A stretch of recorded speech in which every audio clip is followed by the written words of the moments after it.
Welcome to This Week in Northwest Georgia Football, brought to you by Riverside Auto Group and produced by WLAQ Sports. Each week, we bring you insight, analysis, interviews, and our predictions for the week's matchups around the Northwest Georgia area. Here are your hosts.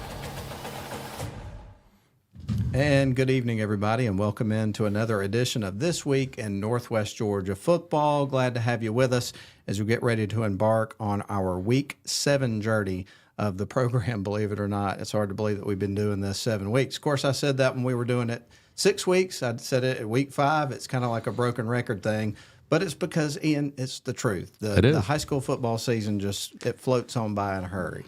We've got a little over a month left, if you can believe that. Oh, my goodness. Yeah. Of the regular season. That's right. And, of course, you get to that third part of the season. And now, I guess this week, all teams, if they didn't play region games last week, they're playing them this week. So we're into the region schedules pretty much for every program out there that we're going to talk about anyway.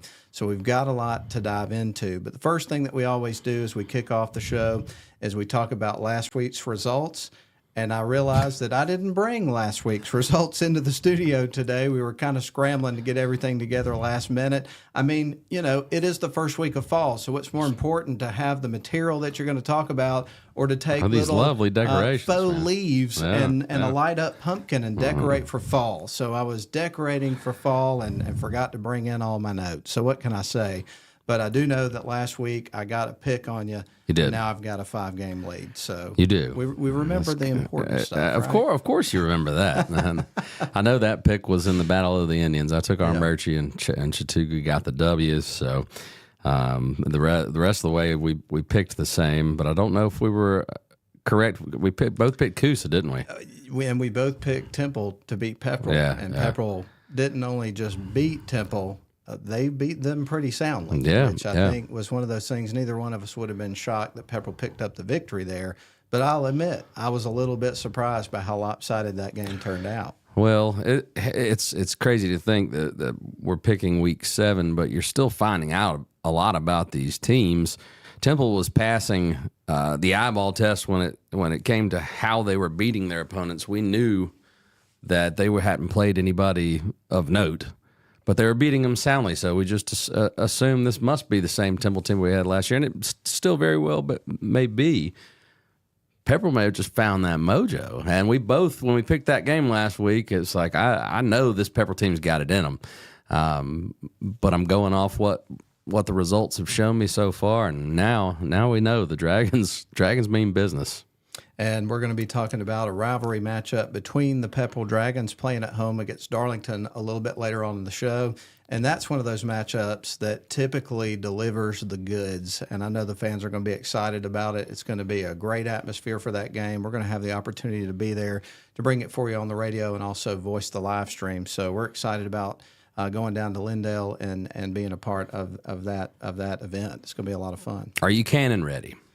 Oh man, I got to tell you, I go into it and I'm aware of the cannon, but where we're sitting, it's pretty. I mean, it's not like super close, but it's close enough to where we can kind of feel the impact of it and all that sort of stuff. And it doesn't matter how ready I am, it catches me off guard every time. And I know you guys really enjoy that. We do, because it kind of freaks me out. Yeah. So it's going to be fun to see how Matt prepares this week, and if it pays off. If he can survive one cannon blast without jumping out of his skin, it'll be an accomplishment. I'm a little jumpy when it comes to the cannon blast, so we'll see what happens. But nonetheless, anything else that you'd like to kind of point out about games that took place last week before we move forward with the list of games this week? I feel like teams took care of business for the most part, and want to give kudos to the Gordon Central Warriors, 5-0. Both of us picked Coosa in that game, and it was kind of it wasn't that we doubted Gordon Central. It was kind of a show-me game for them because they hadn't played a super tough schedule, but 5-0, way to go, guys. And Tony Potts, a guy we've known for a lot of years who's called a lot of losses as their radio broadcaster. I'm sure he's really enjoying himself this season. I'm glad you bring that up, man, because a tip of the cap to him for doing that. He's been so consistent about it and dedicated to calling those games. I think he's been doing it for like 18 years or something like that. And, we'll call it like it is. It's been tough a lot of those years. Yeah. And to see a guy, stick around and keep the headset on and be loyal to a team and call those games, and they get to experience watching a team rip off 5 wins, it's hard not to be excited for the broadcaster because obviously we sit in those chairs and enjoy doing the games as well. And yeah, man, it's great to see that. I'm glad you brought that up. Yeah, outside of the games that we talked about there, I feel like most teams took care of their business, and now we're diving into the rubber meeting the road. Everybody's in region play, and every game has a lot of weight to it. So you got to come ready to play Friday night. Absolutely. It's the first week of fall. Let's run down the list of games that we're going to be talking about today. And there's some really interesting storylines in pretty much every game that we're going to be talking about. So we're excited about that. But we're going to start with St. Francis Knights. Yep, the team that just a few years ago was playing in the semifinals in JHSA. They have dropped down to GAPPS. More on that later. They're going to be playing Unity. That should be a good matchup. It'll be the Manchester Blue Devils playing at Trine at Sam R. McCain. Gordon Lee Trojans. You want to talk about a team that's having a great season. The Trojans are, and they're in position to maybe do something that they haven't done in a long time. More on that later. They're going to be at Chattooga playing the Indians. You've got the Almerchi Indians making the trek over the mountain, heading over to Dade County over there in Trenton. What's the line on that one, Ian? Do we want to save it for later? I mean, I don't think I've ever seen a Wolverine in Trenton. I can tell you that much. Yeah. And it's a tough place to play. Isn't that right? That's exactly right. That's right. Man, those are the words that my dad, Randy Davis, when we would do this very show each and every week, would say about Dade County every time that they came up in the conversation. So a little nod to him. Coosa Eagles at Christian Heritage Lions. Darlington Tigers at Pepperell. We talked about that. 4-mile trek over there from Darlington to Lindale across the railroad tracks. Going to be some fireworks. We're excited about it. Then you've got the Rockmart Yellow Jackets going to Sonoraville to play in the Furnace. The Sonoraville Phoenix, will they rise? Well, we'll give you our prediction for what it's worth in just a little bit. Rockmart Yellow Jackets, as I mentioned, Sonoraville. Then the last game we're going to talk about, Calhoun Yellow Jackets are going to Adairsville to take on the Tigers. Teams that are off this week, Ian, the Cartersville Canes, Cedartown Bulldogs, Model Blue Devils. That's kind of interesting there. This is their second bye week of the season, and they've played, I think, 5 games. So all of their bye weeks fall at the early part of the season, which is kind of interesting. And then the Rome Wolves have a bye this week as well. So we've got plenty to talk about for sure. Oh, yeah. Yeah. Well, it's going to be fun breaking these down. So I guess we should hear from our sponsor and get back at it. Absolutely. And we've got a comment. Kelly Fountain is watching, and he's already thrown in the John J. Rambo. So I guess he's watching this show, awaiting the words of wisdom from Coach Groves that comes up after this program with the Coach Groves Show, which we're excited about talking to Coach in just a little bit. So we're just getting started here. Yeah. And as Ian pointed out, it's time to take a break. After we get done with the break, we're going to do some picking and some grinning. We'll be back.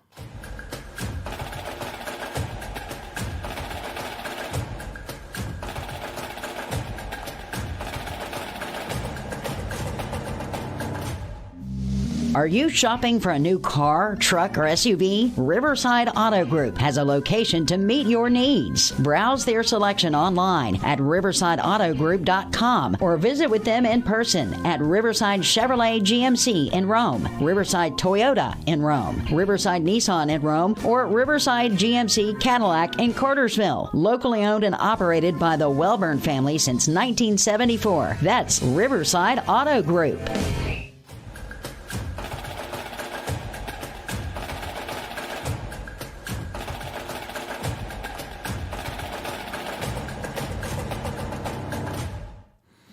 Good evening, everyone, and welcome back to our Week 7 edition of This Week in Northwest Georgia High School Football.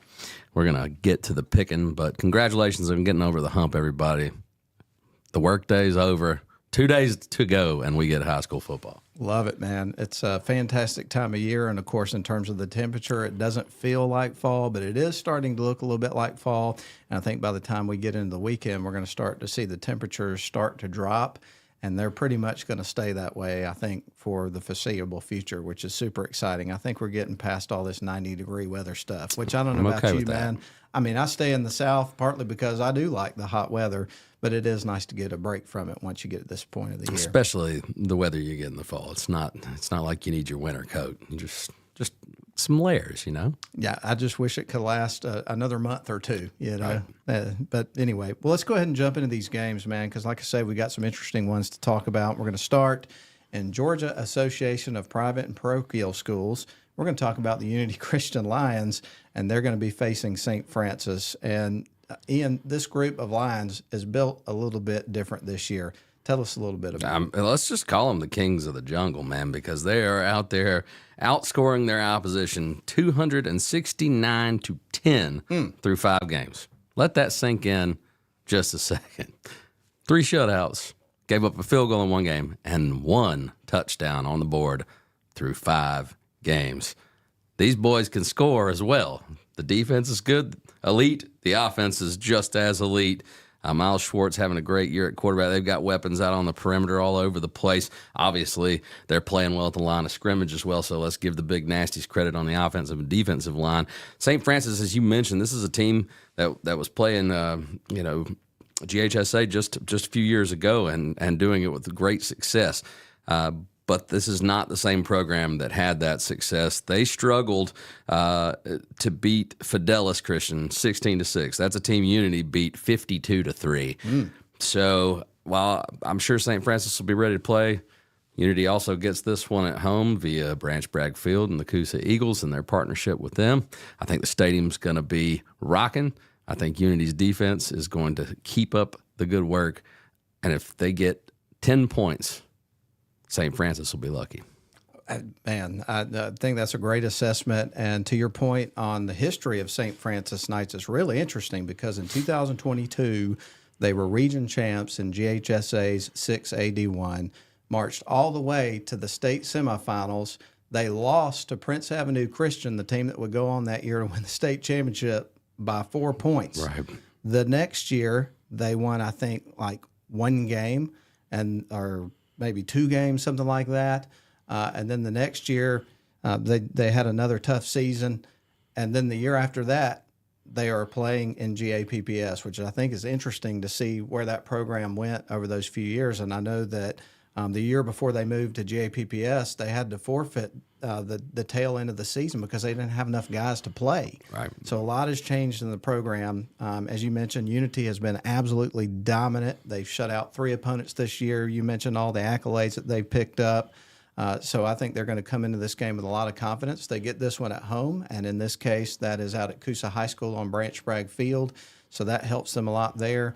But I think they'll win this by a few scores at least, personally. Yeah. So we both picked Unity in this first game. Moving along, we're going to talk about the Manchester Blue Devils going up to trying to Sam R. McCain. Series history-wise, the Blue Devils lead at 4-0. They won last season 34-7. They hadn't played since 1997, since last year's meeting. But this one could be a little bit different this year because both teams, I think, are having the same issue, and that they graduated a lot of guys that were part of some really good teams and kind of are in a, I don't know if you want to call it a rebuilding phase, but reloading. Reloading I mean, I guess a better term. Most people feel like a reload's a team that's ready to win a championship, but obviously there's a pipeline for these 2 schools. They're just young. Yeah, that's the only way to break it down. But you nailed it, Matt. These 2 programs are in the same stage of reloading. They have identical records of 2-3, but to me, when you look at the schedule, Tryon is clearly the more battle-tested team so far. I think that Manchester has played some teams that are not of the same caliber that Tryon has, and Tryon's hung with and been able to win, two out of those 3 games. But they've stayed competitive in the other 3 that they lost. So both teams are young. I think Tryon has been tested more, and key factor. Ooh. Where's this game? Sam R. McCain. And that's worth a touchdown at least. So I'm taking the Dogs at home. I hear you, Matt. I'm very tempted to do that myself, and a big part of that is that 12th man factor that you do get at Sam R. McCain. If you've never been to a football game there on a Friday night, it is absolutely electric. They show up in droves, and let me tell you, those fans are loud from before the game even starts until it ends. They are so into it and supportive of their team. It's a lively crowd. It's a great high school football atmosphere. And right on top of the field too. So if you're on the opposing team, it gets personal out there. I can promise you that. It does, and sometimes it might even get personal for everybody that's out there because they are intense and they're enthusiastic and they are. That's all I got to say about that. It's fun. It's so much fun to be there at Sam R. McCain. We mean that in a complimentary way, of course. So that factors in. But when I look down and I see that Tryon lost this game as good as they were last year, 34-7, I just can't overcome that mentally. So I'm going to go the opposite direction and take Manchester. But this one to me is a coin flipper. I think it could be either team. So you're probably going to get this one on. Oh, we'll see. I'm due, and at this point, I'm down 5. So if I lose by 20 or I lose by 1, differences are what I need. Otherwise, there's no chance of me coming back in this picks. I got you, challenge. Man. Well, what we're going to do now is move on to Class 7A Division I, and we're going to talk about a team that's been red hot so far. And, Ian, that's going to be the Gordon Lee Trojans. They're going to go take on Chattooga Indians at the Little Bighorn, they call it. Chattooga leads the series 3-1. The Trojans won last year 42-28. And that was a good Trojans football team, a very good Chattooga Indians football team. But these two teams have been on different trajectories for much of the season. And it's probably too early to say this. I kind of hesitate to say it because I don't want to jinx anything for the folks up there at Gordon Lee. But I think this Trojans team, Ian, is in position to do something that they have not done since 1978. That's win a region championship. I think they're a region championship title contender this year for real. I think that if you were to predict how the season's going to go in the region, that it could come down to Gordon Lee and Fannin County, and they play each other on the very last night of the season. So that sets up really interesting for this region. Because I think this Gordon Lee team is really good. Chattooga did something last week. They were able to get that running game going. They rushed for over 300 yards against Almerchi. If they can get out, establish the running game, kind of control the clock with their offense and that sort of thing, win the battle up front, that'll put them in good position in this football game. But I think from top to bottom that Gordon Lee is the much more polished, experienced team going into this year. And so I think that Gordon Lee's going to pick up the victory here. Well, we see it the same way. Chattooga, sometimes you just need to get that first win. And last week they got that on the road against Almerchi. As you mentioned, they got the ground game going and were able to put up some points. But now they get to host what I agree might be the best Gordon Lee team that we've seen since we've been doing this for sure. And we've seen some Gordon Lee teams that were able to score, but these guys can go out and defend as well. They're coming off an absolute thumping of Christian Heritage. They beat Tryon earlier in the season. That's enough to convince me that the Trojans go on the road and get the win here. Okay, so we agree on that one. Let's move on to the next one. This is the Almerchi Indians going to Dade County to face the Wolverines. Both teams come into the game winless. Almerchi's 0-3, 0-1 in region play. Meanwhile, Dade County's 0-5, 0-2 in region play. The Wolverines lead the series in 19-6. They have won the last 4 in the series. And the first thing that I want to say about this Dade County football team is what a great job Jeff Poston has done since he took over the helm, because when you look at this program, they hadn't posted a winning season in a few years. They made the playoffs 4 straight seasons, plus they won a playoff game in 2023, which they hadn't done in over a decade. So he has done a tremendous job getting this program headed in the right direction. They've struggled to win games this year, but I think a lot of that has to do with their schedule. Ringgold, Tryon, Lafayette, Christian Heritage, Fannin County, all of those teams to varying degrees are pretty darn good football teams. Yeah. So you always hear coaches say things, it's kind of coach speak, but it's true. Iron sharpens iron. And I think that those games have certainly prepared Dade County for their region. They're going to win some football games, and I think they're going to win this one. I think that with the problems that the Indians had trying to stop the run from Chattooga, teams that we've seen from Dade County, I don't know much about their personnel this year, but they've been a pretty good running program over the years. And if they can get out there and establish their running game, that could prove pretty tough for the Indians, particularly playing this game on the road. So I'm taking Dade. Yeah, there's not an easy way to get to Trenton, and it makes for a lot of long bus rides home if you don't get out of there with a W. And like you said, both these teams are coming in winless on the season, but facts are facts. Dade has played the tougher schedule by far, and that's not a knock on Almerchi whatsoever. That's just the truth. And they stayed within 7 points of Fannin County That's impressive. That was last week, so they're not just playing a tough schedule. They're getting better and hanging with some good teams and giving themselves some chances to win. And I think they get their first W at home on Friday. Well, Ian, we're going to stick in 7AD1, but we're going to take a break before we do it. We're going to talk about the Coosa Eagles going to Christian Heritage to take on the Lions a little bit later. We're going to discuss, not necessarily pick, the Darlington Pepperell game because we're calling it, so we recuse ourselves in games that we're calling. And then we're going to talk about the Rockmart Yellow Jackets, the Sonoraville Phoenix, and then we're going to talk about Calhoun going to Adairs. Well, I'll tell you what, let's go ahead and pick this last 7AD1 game, and then we'll take a last break. But again, the Coosa Eagles going to Christian Heritage to take on the Lions. Series history, it's a short history. Lions lead at 1-0. They won last year 41-7.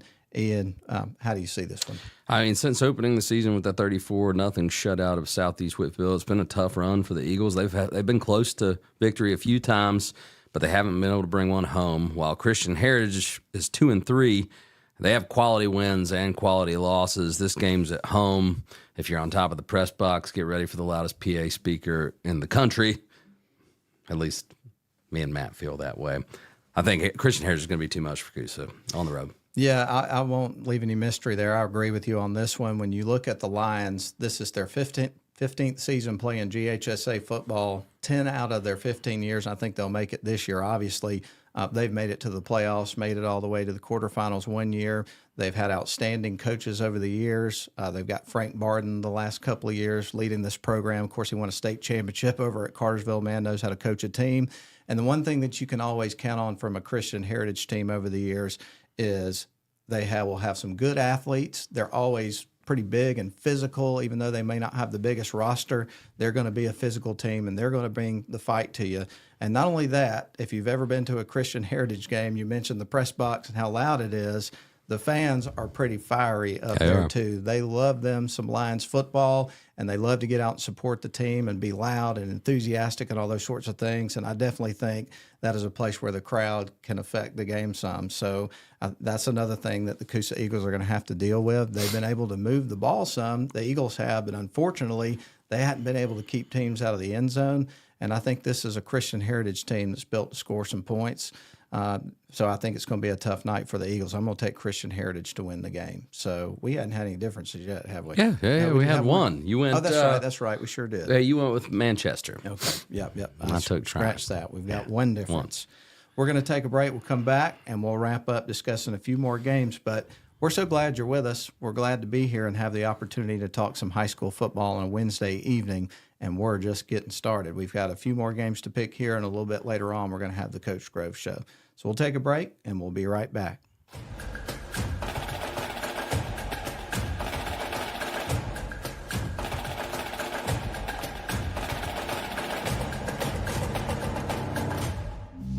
Are you shopping for a new car, truck, or SUV? Riverside Auto Group has a location to meet your needs. Browse their selection online at riversideautogroup.com or visit with them in person at Riverside Chevrolet GMC in Rome, Riverside Toyota in Rome, Riverside Nissan in Rome, or Riverside GMC Cadillac in Cartersville. Locally owned and operated by the Welburn family since 1974. That's Riverside Auto Group.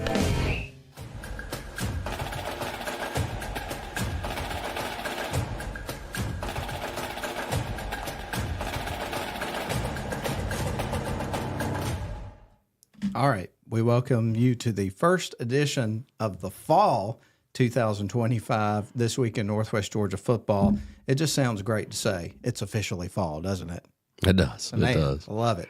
Well, let's jump back into some games. We're not going to pick this one, but we're going to talk about it. We've got some insight into this one, but it's the Darlington Tigers going down to Lindale to play the Pepperell Dragons, making the 4-mile trek, I think is what it said on the Google Maps or whatever. But series history-wise, it's a tight one. Pepperell leads at 14-13. Oh, wow. Tigers won last season 21-20, and one of the most dramatic comebacks that may be the most dramatic comeback I've ever seen in person. How do you see that? I mean, it was pretty remarkable the way they pulled that one off. So one of the, if not the most thrilling finish I've seen at the high school level live. Oh, absolutely. It was tremendous. And usually with this matchup, there is no shortage of fireworks. And you kind of have an interesting situation going into this particular game because you've got the Pepperell Dragons who just picked up an exciting and thrilling victory over Temple. That was a road game. They dominated the game. And then you've got a Darlington Tigers team, Ian, that kind of struggled last week. But this is one of those teams, this Darlington Tigers group, and this has been their MO, is that it's next man up, next play, next game sort of mentality. And you got to know that they are chomping at the bit to get back out on the field to get that bad taste out of their mouth. So these are going to be motivated bunches of kids playing in this football game, and they are going to get after it. There's no doubt about that. Right. We're in line with our thinking here because to me this is a great outline of how you manage the mental game as a coach. For Haywood, you're coming off of his best win as head coach. There's no doubt about going on the road and beating Temple the way they did.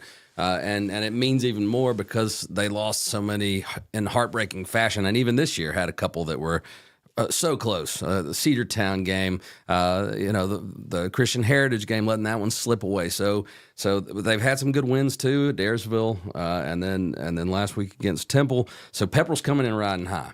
When it's a rival, I think it's a little easier to take that riding high and say, hey, don't get too high here, boys, because Darlington's coming to town. I think he'll have them in check and ready to play. Coach Groves, we know him so well. We know the makeup of his team, but that was the hardest loss he's had to endure while he's been the Tigers head coach. I think you'd probably agree to. It was a tough week. So, yeah. Tough week. Great Haralson County team, by the way. You look at that score, and I think people think about Haralson County, but those boys were eating 2x4s and spitting out splinters. They were impressive, and things didn't go Darlington's way. But we know Coach Groves, he's going to have them ready. I think he'll do a good job regrouping and going into Lindale with a game plan to win. And I think Coach Haywood's going to have his boys keyed in too. So I think those two coaches are going to have them ready, and it's going to be about who goes out there and executes and doesn't make the mistakes. I think that's what this game comes down to. So it's going to be a fun one to watch. I agree 100%. Yeah. I echo everything you just said. I have the utmost respect for Coach Groves and also Coach Haywood and both coaching staffs, and then not to mention the kids that are on these teams. Both of these teams have some really talented players. So if you want to see some high-octane football, some exciting stuff taking place, you'll want to be in Lindale coming up on Friday night. We're excited about it. So enough about that. Not going to pick it, but we gave you enough to say. We're very excited about it. Yeah, absolutely. It's going to be fun. Moving into 7AA, we're going to talk about the Rockmart Yellow Jackets. They are going on the road to take on the Sonoraville Phoenix. Jackets lead the series 3-2. They won it last year 42-7. And I do want to give you some interesting background because one of the things that we mentioned a couple of weeks ago was the streak in terms of region wins. So I've got an update on that. I did some digging on the Georgia High School Football Historian site today to get an accurate number. I believe this is pretty accurate. But the Rockmart Yellow Jackets have won 63 straight region games. One of those wins was by forfeit in the COVID season in 2020. But I could go ahead and say they probably would have won that game anyway. I'm sure of it, that they would have. So here's a little trivia for us here. Who was the last team to beat Rockmart in a region game, if I looked at it correctly? Oh, goodness. You want to take a guess? I mean, I feel like we called... They don't play in the same region anymore. No, they don't. They don't, but we went up and watched our Murchie. That was a long time ago. Man, in region play... Last team to beat Rockmart. They're from around here, right? Oh, yeah. Not in the same region, though. We were talking about them not too long ago. Oh, yeah. In this program. Oh, like man. just moments ago. Yeah, I'm guessing it was, I'm going to guess it was Darlington or Pepperell. It was the Pepperell Dragons. The Pepperell Dragons are the last team to beat Rockmart in a region game. That happened on October the 14th, 2016. Yeah. Man. 63 in a row. Yeah, that's some streak, man. All right. Give us your prediction here. I mean, here's the deal. Sonoraville is a good football team. I think Denver Pate has something going. He always has athletes. They're 4-1, and they've been tested already this season. But there's a swarm of Yellow Jackets coming to the furnace. I think the streak is in jeopardy, but I think I'm going to go with Rockmart to go on the road and get the win. I'm with you, man. I think that Rockmart will win the game, but they're going to have to dig deep to beat this team because Sonoraville can flat out move the ball. They're scoring over 40 points a game. They beat a very good North Cobb Christian team that we saw. It's a good football team. They're going to play with a lot of fire, confidence at home, have the home crowd on their side. All those things can make a difference, no question.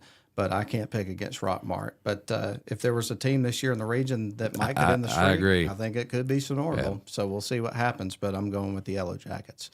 All right, we got to move it quick because we're pretty much out of time. We're going to talk about the Calhoun Yellow Jackets going to Adairsville. Jackets lead the series 22-9, won it last year 24-0. The Jackets have won the last 16 meetings between the Jackets and the Tigers. They have won the last 2 under Clay Stevenson. Those are the only 2 matchups since he's been there. They never lost during the Hal Lamb era. He was 14-0 against the Tigers. The Jackets played a brutal non-region schedule. Iron sharpens iron. They're going to be ready. Yeah. Close losses to Cartersville and Cambridge. You see 2-2. Come on, that's a very respectable 2-2. No slight to Adairsville, but Calhoun goes on the road, gets the win. I just wanted this one to be renamed the Battle for Buc-ee's. Can we do that? Ah, man. You in with that? I'm in full support of that idea. And the thing that's disappointing about the schedule that we have this year is we never pass Buc-ee's. No Buc-ee's. Yeah, we need to get some more Buc-ee's around so we can pass one no matter where we're going. I'm giving these 2 teams sponsorship ideas. Buc-ee's could make the trophy and everything. It'd be great. Buc-ee's could sponsor this show, and it would hurt my feelings. I know. That'd be great. We'd have little Buc-ee's cups. I mean, heck, if they'll sponsor the show, I'll sit here in a Buc-ee's suit and make picks. Nobody will take me seriously if they ever did to begin with, but it'll be fun. We'll do that. Right. I'm just kidding. Anyway, that's going to put a wrap on our show. What a place to end it. Teams that are off this weekend, we mentioned Cartersville, Cedartown, Model, and Rome. And that puts a wrap on this edition of This Week in Northwest Georgia Football. Ian, thanks for your time, man. Always a pleasure. And thank y'all for watching or listening. We appreciate you. Hope you have a great weekend and hope your favorite team wins. This has been another edition of This Week in Northwest Georgia Football, brought to you by Riverside Auto Group and produced by WLAQ Sports. We appreciate you tuning in and invite you to tune in again next week. Please like, share, and subscribe.